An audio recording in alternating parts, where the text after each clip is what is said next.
It is Tuesday, March 25th. Welcome to another edition of Gaza. I'm Ken Garrett. Video obtained by Reuters showed the moment an Israeli airstrike hit Gaza City on Sunday, as officials said dozens were killed by strikes across the enclave, including a Hamas political leader. According to Gaza's health ministry, the death toll since the beginning of the war has now surpassed 50,000 Palestinians. In southern Gaza's Khan Yunis, a funeral was held for Hamas official Salah al-Badawil and his wife. They were killed in an Israeli airstrike on the city, according to officials of the militant group. Sui Chung, a legal permanent resident, is suing the Trump administration after ICE attempted to arrest her in her dormitory at Columbia University. Chung's legal team argues that the warrant for her arrest was obtained under false pretenses and asserts a pattern of repression against activists critical of U.S. foreign policy. Caitlin Johnstone writes today that it is an awkward time to be a liberal Israel supporter. Take a listen. It's an awkward time to be a liberal Israel supporter. Senate Minority Leader Chuck Schumer said in a recent interview that his job is to keep the left pro-Israel, which is just sad. Being a liberal Israel supporter these days probably feels like being a defense attorney for an accused murderer who won't shut up about how much he loves murdering. A Palestinian co-director of the Oscar-winning film No Other Land was assaulted and injured by a gang of Israeli settlers in the West Bank village of Susia before being abducted by Israeli soldiers on Monday. Hamdan Belal and two other Palestinians were reportedly transferred from the Israeli military to the police for questioning, and as of this writing are still detained.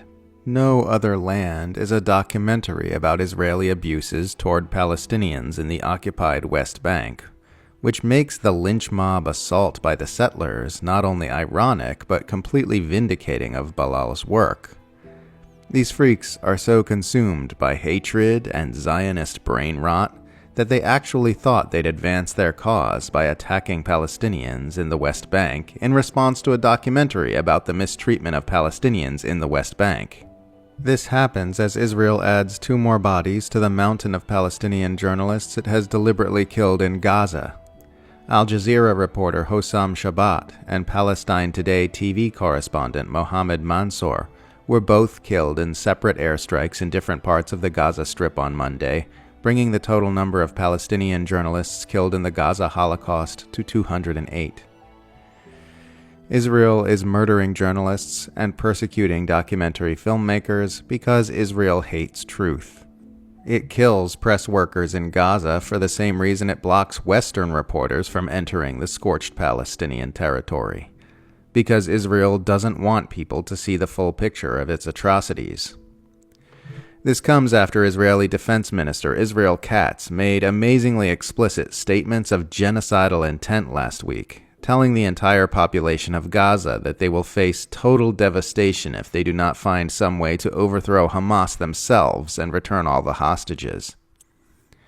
They're just getting more and more brazen with this stuff. More and more often, to a further and further extent, Israel is showing its true face to the world. The other day, Israel demolished Gaza's only specialized cancer treatment hospital and an adjacent medical school in its ongoing systemic destruction of the enclave's entire healthcare system with the goal of making it unlivable. Shortly thereafter, Israel bombed another hospital in Khan Yunis, killing a member of Hamas's political bureau as well as a 16-year-old boy. The imperial media fell all over themselves to churn out headlines announcing that Israel had targeted a Hamas leader in a strike on a hospital, as though bombing hospitals is this perfectly acceptable thing we should all view as normal now.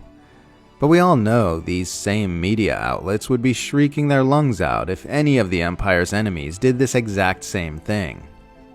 As Jonathan Cook points out in a recent essay, this is the same as if Hamas had bombed the hospital Benjamin Netanyahu stayed at earlier this year in retaliation for his crimes.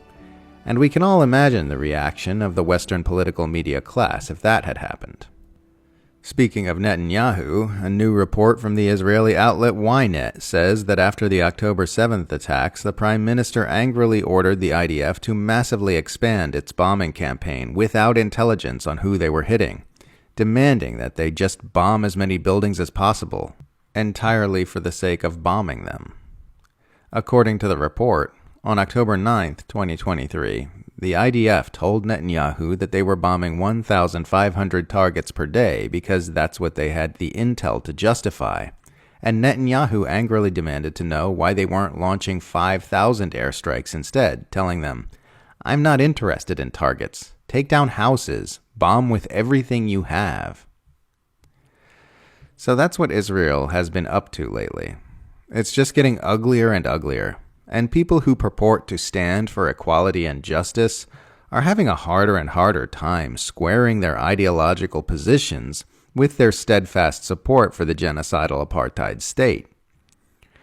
Liberal Zionists like Bernie Sanders have tried to reconcile their support for Israel by pinning the blame entirely on Netanyahu.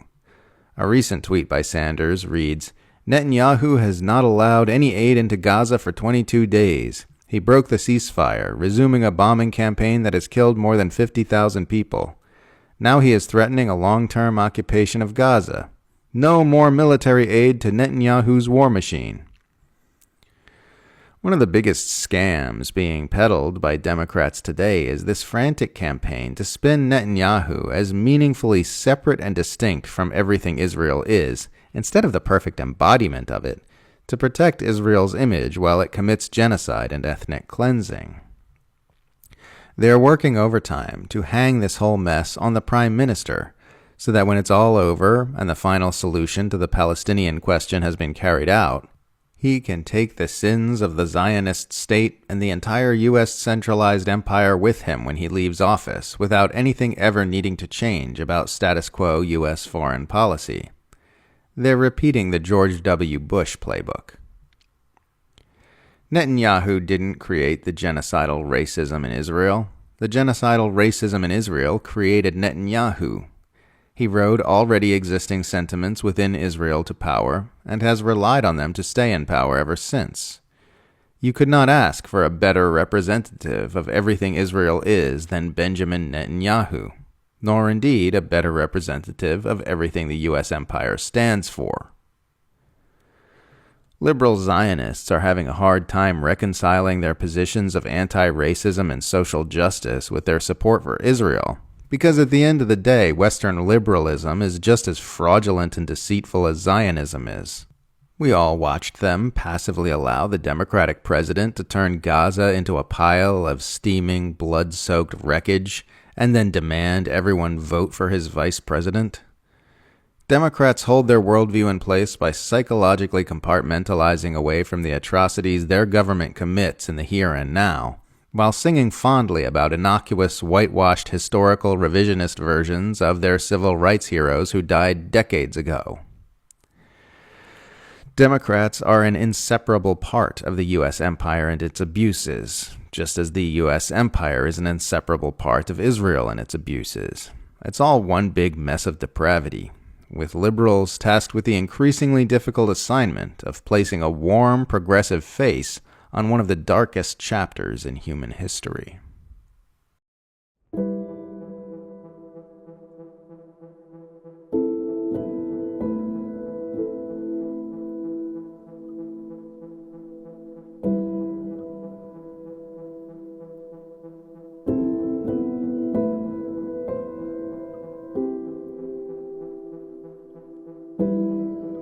That's it for this edition of Gaza. I'm Kent Garrett. Talk to you tomorrow.